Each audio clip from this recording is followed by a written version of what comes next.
Halo semuanya, perkenalkan, nama saya Abraham Leo Konstantinus Miselaki. Saya dari Universitas Pelita Bangsa. Kali ini saya akan membawakan sebuah studi kasus mengenai isu-isu terkini di Instagram, yaitu mengenai peretasan data pribadi pengguna di Instagram.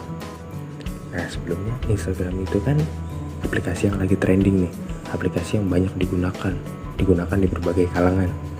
Nah, Instagram itu sendiri sebenarnya adalah aplikasi berbagi foto dan video yang memungkinkan penggunanya mengambil foto, mengambil video, menerapkan filter digital, dan membagikannya ke berbagai layanan jejaring sosial, termasuk milik Instagram sendiri. Nah, dikarenakan kemajuan teknologi yang sangat pesat, otomatis menimbulkan beberapa dampak, dan salah satu dampaknya adalah dampak negatif. Kali ini saya akan membahas salah satu dampak negatif yang ditimbulkan akibat kemajuan zaman, yaitu tentang peretasan. Apa sih sebenarnya peretasan, atau apa sih sebenarnya konten yang diretas itu? Konten yang diretas itu adalah konten apapun yang diletakkan di situs milik kita tanpa izin dari kita, dikarenakan kerentanan pada sistem keamanan situs tersebut. Nah, beberapa contoh peretasan itu ada konten yang diinjeksi. Konten yang diinjeksi itu adalah saat peretas mendapatkan akses ke situs kita, mereka mencoba memasukkan konten berbahaya ke halaman yang sudah ada di situs kita. Yang kedua, ada konten yang ditambahkan.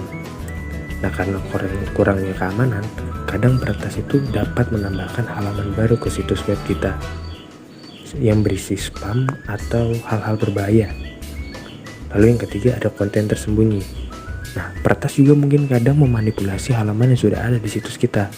Tujuannya adalah menambahkan konten ke situs kita agar tetap dapat dilihat oleh mesin telusur, tapi lebih sulit ditemukan oleh kita. Lalu yang keempat, ada pengalihan. Nah, peretas ini dapat memasukkan kode berbahaya ke situs kita yang akan mengalihkan beberapa pengguna ke halaman yang berbahaya atau berisi spam.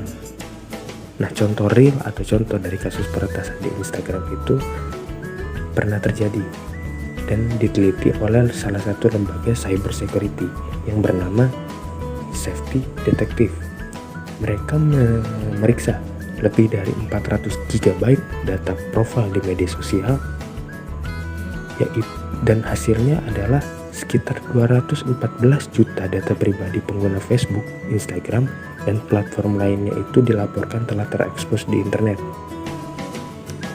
Peneliti di Safety Detective juga menjelaskan database Elasticsearch yang dimiliki oleh perusahaan manajemen media sosial asal China, yaitu SocialArcs, berisi informasi identitas pribadi dari pengguna Facebook, Instagram, dan platform yang lain. Server SocialArcs ditemukan terbuka untuk umum tanpa perlindungan kata sandi atau enkripsi selama pemeriksaan alamat IP rutin pada database Elasticsearch. Akibatnya berpotensi tidak aman, kata para peneliti. Nah, lebih lanjut, data pribadi yang diambil dari Instagram itu berjumlah 11.651.162 data pribadi atau profil. Nah, data pribadi yang terekspos itu termasuk biografi, gambar profil, total pengikut, pengaturan lokasi, detail kontak seperti alamat perusahaan, posisi pekerjaan, dan lain sebagainya. Ini sangat mengerikan ya teman-teman. Akhirnya saya mencoba mencari begitu. Apa sih sebenarnya yang sudah dilakukan Instagram untuk melindungi data privasi kita sebagai para pengguna? Akhirnya saya temukan bahwa ternyata Instagram itu sudah meluncurkan sebuah fitur keamanan yang bernama Security Checkup yang memberikan tampilan pemeriksaan keamanan, juga mengkonfirmasi akun-akun lain yang membagikan informasi login, meninjau aktivitas login, dan memperbarui informasi melalui kontak pemulihan. Nah, selain tampilan tersebut, Instagram juga rencananya akan menambahkan dukungan autentikasi 2 langkah melalui WhatsApp. Instagram juga akan mengirimkan pesan melalui email. Jadi pengguna itu dapat memastikan email tersebut dari Instagram dengan melihat tab email dari Instagram.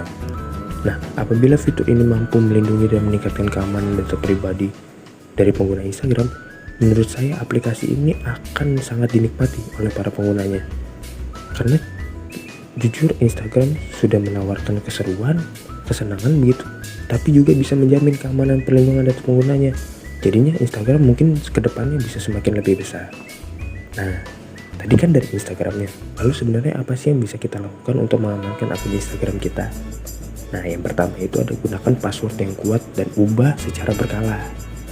Lalu yang kedua, aktifkan two-factor authentication atau autentikasi dua faktor yang berfungsi untuk menambahkan lapisan pertahanan dari bobolan peretas.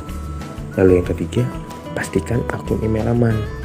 Jadi sebelum memastikan akun Instagram kita aman, kita harus pastikan terlebih dahulu bahwa akun email kita juga aman.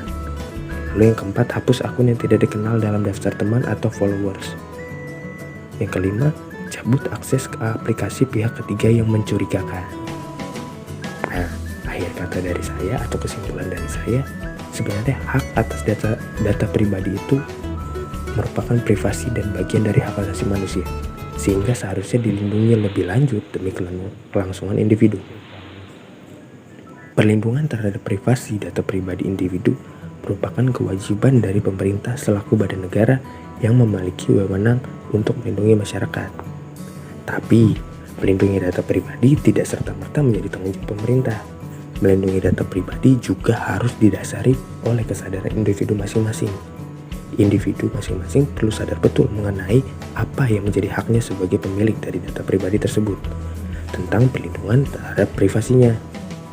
Tak lepas dari peran individu terhadap kesadaran pribadi atas perlindungan data pribadi dan privasinya, negara dan pemerintah selaku manpower yang memiliki kesempatan lebih untuk melindungi masyarakatnya dari ancaman-ancaman yang melibatkan privasi atas data pribadi. Nah, itu saja yang bisa saya sampaikan. Terima kasih sudah mendengarkan dan juga terima kasih sudah memperhatikan. Itu saja dari saya. Terima kasih dan sampai jumpa lagi.